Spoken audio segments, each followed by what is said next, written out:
ออกខេត្តកំពតកំពូលដួងចិនខ្ញុំសែនអាណិតហើយពិតជាស្មោសុភាកំពតស្លូតបូតរែទាំងជំពាចិនចងព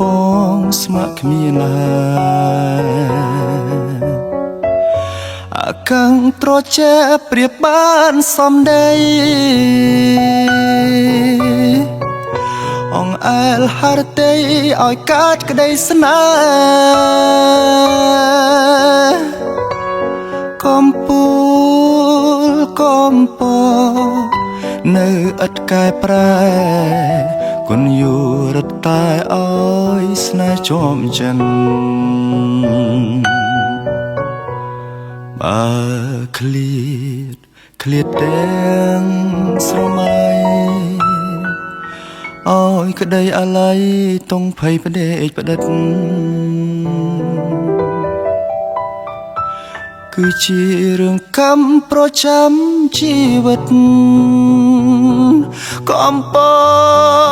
តដួងចិត្តអាណិតខ្ញុំផង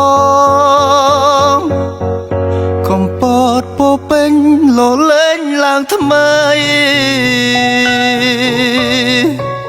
កែសលោកខ្ចីគប់ចិន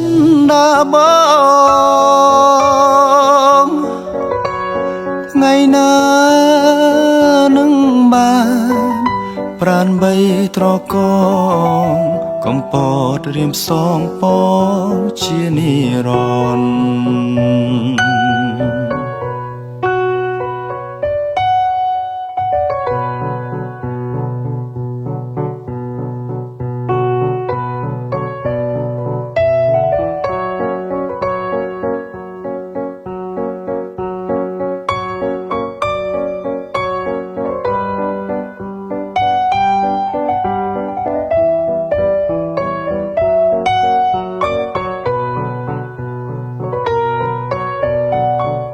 កំពតពោពេញលលែងឡើងថ្មី